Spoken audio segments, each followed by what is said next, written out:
Hello everyone, welcome back to my channel. आज है 4 जून और हम लोग पढ़ेंगे 4 जून के सभी इम्पोर्टेंट करंट अफेयर्स के क्वेश्चंस को और साथ ही सभी क्वेश्चन से जुड़े इम्पोर्टेंट फैक्ट्स भी डिस्कस करेंगे। तो चलिए स्टार्ट करते हैं आज का सेशन। आज का पहला सवाल है, हाल ही में भारत का दूसरा पूर्ण साक्षर राज्य कौन सा बना है? तो हाल ही में गोवा सरकार द्वारा राज्य को पूर्ण साक्षर राज्य घोषित किया गया है, जो कि उल्लास यानी कि नव भारत साक्षरता कार्यक्रम के तहत किया गया है। गोवा भारत का दूसरा पूर्ण साक्षर राज्य बना है। पहला हाल ही में मिजोरम बना था, जबकि पूर्ण साक्षर राज्य यूटी है लद्दाख। साल 2023-24 में गोवा की साक्षरता दर 93.60% थी, जो कि देश में सबसे अधिक है। वर्तमान में गोवा की साक्षरता दर है 99.72%। दरअसल 97% साक्षरता दर हासिल करने पर किसी राज्य या यूटी को पूर्ण साक्षर घोषित किया जाता है। तो अब उल्लास नव भारत साक्षरता कार्यक्रम यह शिक्षा मंत्रालय के तहत केंद्र प्रायोजित एक पहल है। इसकी शुरुआत साल 2022 में की गई थी, जो कि राष्ट्रीय शिक्षा नीति यानी कि न्यू एजुकेशन पॉलिसी 2020 के साथ भी संरेखित है। इसका उद्देश्य है सभी वर्गों से आने वाले 15 वर्ष या उससे अधिक आयु के लोगों को सशक्त बनाना, जो कि औपचारिक तौर पर स्कूली शिक्षा से दूर है, ताकि उन्हें समाज में एकीकृत होने और राष्ट्र के विकास में योगदान देने में मदद मिल सके। तो आंसर हो जाएगा ऑप्शन ए गोवा। अगला सवाल है, the women who ran AIIMS नामक पुस्तक किसके द्वारा लिखी गई है? तो the women who ran AIIMS doctor Sneh Bhargava द्वारा लिखी गई पुस्तक है, जो कि हाल ही में लॉन्च की गई है। दिल्ली के अखिल भारतीय आयुर्विज्ञान संस्थान में पहली महिला निदेशक के रूप में भी ये कार्य कर चुकी हैं। तो आंसर हो जाएगा ऑप्शन बी स्नेह भार्गव। अगला सवाल है, हाल ही में global Indian of the year पुरस्कार से किसे सम्मानित किया गया है?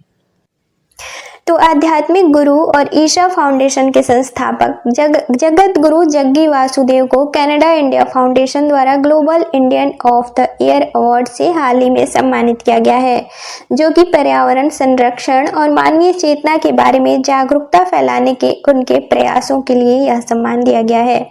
सम्मान के तौर पर इन्हें 50,000 कैनेडियन डॉलर दिए जाएंगे, इन्होंने कावेरी कॉलिंग को समर्पित कर दिया। अब कावेरी कॉलिंग क्या है? तो इसका उद्देश्य है अधिक पेड़ लगाकर और नदी बेसिन में किसानों की सहायता करके कावेरी नदी में जीवन वापस लाना। अब कनाडा इंडिया फाउंडेशन, तो यह एक नीति संस्था है जो कि भारत कनाडा संबंधों को मजबूत करने के लिए काम करती है। ग्लोबल इंडियन अवार्ड भारतीय मूल के उन लोगों को दिया जाता है जो मानवता की सेवा के लिए काम करते हैं। अब CIF यानी कि कनाडा इंडिया फाउंडेशन के वर्तमान अध्यक्ष हैं रितेश मलिक। तो आंसर हो जाएगा ऑप्शन ए जगत गुरु जग्गी वासुदेव। अगला सवाल है, दिव्यांग लोगों को सशक्त बनाने के लिए आर्टिफिशियल इंटेलिजेंस पर कहाँ राष्ट्रीय सम्मेलन का आयोजन किया गया है? तो दिव्यांग लोगों के सशक्तिकरण के लिए AI राष्ट्रीय सम्मेलन का आयोजन हाल ही में बेंगलोर में किया गया है, जो कि दिव्यांग जन सशक्तिकरण निदेशालय और भारतीय कृत्रिम अंग निर्माण निगम के सहयोग से आयोजित किया गया था।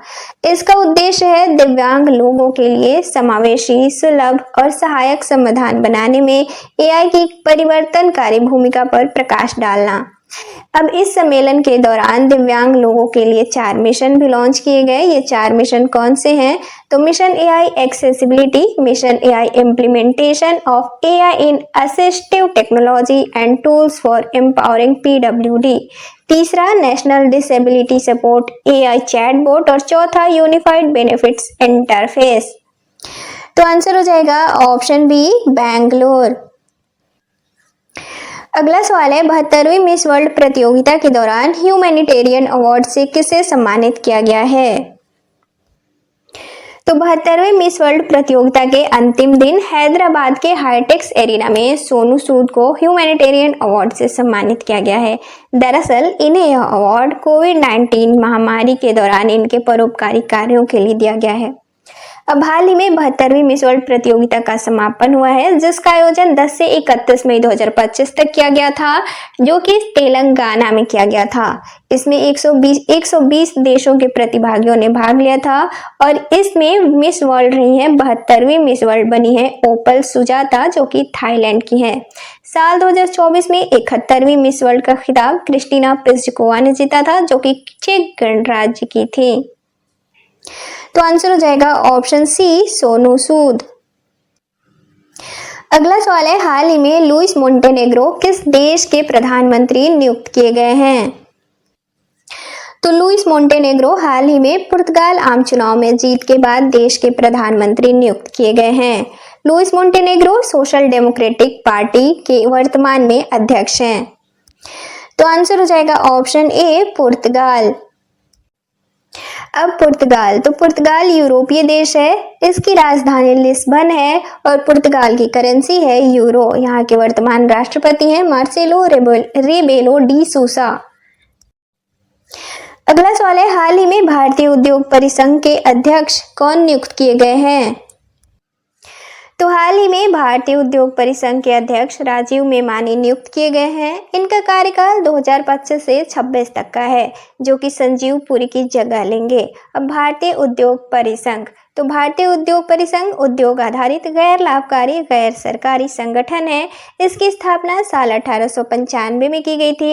इसका हेडक्वार्टर नई दिल्ली में है। इसका उद्देश्य है सतत विकास, औद्योगिक विकास और वैश्विक प्रतिस्पर्धाओं के लिए अनुकूल वातावरण को बढ़ावा देना। तो आंसर हो जाएगा ऑप्शन सी, राजीव मेमानी। अगला सवाल है, तेलंगाना स्थापना दिवस कब मनाया गया है? तो हाल ही में तेलंगाना का 11वां स्थापना दिवस मनाया गया है। अब तेलंगाना का गठन कैसे हुआ, इसको समझते हैं। तो साल 1956 से पहले तेलंगाना निजाम द्वारा शासित हैदराबाद राज्य का हिस्सा था। 1 नवंबर साल 1956 को तेलंगाना का आंध्र में विलय कर दिया गया और आंध्र प्रदेश बनाया गया। साल 1969 और 1972 में जय तेलंगाना और जय आंध्र आंदोलनों के परिणाम स्वरूप पुलिस गोलीबारी में कई लोग मारे गए। साल 1969 के बाद इंदिरा गांधी ने तेलंगाना में बेहतर और तेज विकास के लिए 6 सूत्री फॉर्मूला पेश किए। साल 1997 में भाजपा ने पृथक तेलंगाना राज्य की मांग की। आंदोलन को पुनर्जीवित करने के लिए के चंद्रशेखर राव ने तेलंगाना राष्ट्र समिति यानी कि TRS का गठन किया। साल 2000 TRS ने चुनावी जीत के माध्यम से जनता का समर्थन प्राप्त किया, जिससे तेलंगाना आंदोलन को मजबूती मिली। साल 2009 KCR ने पोट्टी श्रीरामुलु की याद में भूख हड़ताल की, जिससे तेलंगाना मुद्दे को काफी समर्थन मिला। साल 2009 से 2010 तेलंगाना राज्य के समर्थन में अनेक युवाओं ने आत्महत्याएं भी की। साल 2010 श्री कृष्ण समिति का गठन किया गया। इसने सभी क्षेत्रों में समान विकास के साथ एकीकृत आंध्र प्रदेश की सिफारिश की। साल 2014 की शुरुआत, लगातार दबाव के कारण केंद्रीय मंत्रिमंडल ने विभाजन विधेयक को मंजूरी दे दी। साल 2014 आंध्र प्रदेश पुनर्गठन विधेयक पारित किया गया। इस विधेयक के अनुसार हैदराबाद 10 वर्षों तक आंध्र प्रदेश और तेलंगाना की साझा राजधानी रहेगा और उसके बाद तेलंगाना की राजधानी बनेगा। 2 जून साल 2014 तेलंगाना आधिकारिक तौर पर भारत का 29वां राज्य बन गया। वर्तमान में भारत में 28 राज्य और 8 केंद्र शासित प्रदेश हैं। तो आंसर हो जाएगा ऑप्शन डी, 2 जून। अगला सवाल है, राष्ट्रीय फ्लोरेंस नाइटिंगेल पुरस्कार 2025 से कितने लोगों को सम्मानित किया गया है? तो राष्ट्रपति द्रौपदी मुर्मू द्वारा हाल ही में 15 नर्सिंग पेशेवरों को फ्लोरेंस नाइटिंगेल अवार्ड 2025 से सम्मानित किया गया है। अब फ्लोरेंस नाइटिंगेल अवार्ड तो यह राष्ट्रपति द्वारा प्रति वर्ष दिया जाता है। इसकी स्थापना साल 1973 में की गई थी। इसका मुख्य उद्देश्य है नर्सों द्वारा मानवीय सेवा के लिए किए गए कार्यों को सम्मानित करना। अब फ्लोरेंस नाइटिंगेल तो इनका जन्म 12 मई 1820 को इंग्लैंड में हुआ था। इन्हें आधुनिक नर्सिंग की संस्थापक के तौर पर जाना जाता है। इन्हें लेडी विद द लैम्प के नाम से भी जाना जाता है और हर साल 12 मई को अंतर्राष्ट्रीय नर्स दिवस के रूप में मनाया जाता है।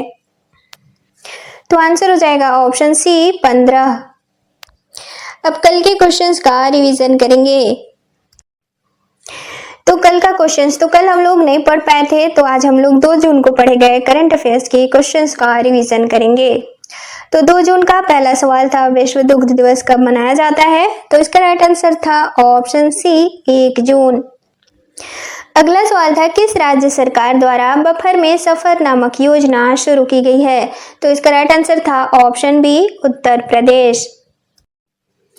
अगला सवाल था भारत का पहला सौर ऊर्जा संचालित जिला कौन सा बना है? तो इसका राइट आंसर था ऑप्शन ए दीव। अगला सवाल था हाल ही में भारतीय राज्य गोवा का कौन सा स्थापना दिवस मनाया गया है? तो इसका राइट आंसर था ऑप्शन डी 39वां। अगला सवाल था संयुक्त सैन्य अभ्यास नोमैडिक एलिफेंट भारत और किस देश से संबंधित है? तो इसका राइट आंसर था ऑप्शन ए मंगोलिया।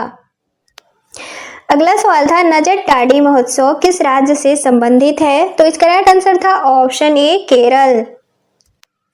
अगला और लास्ट क्वेश्चन था हाल ही में संचार मित्र योजना की शुरुआत किसके द्वारा की गई है? तो इसका राइट आंसर था ऑप्शन सी ज्योतिरादित्य सिंधिया।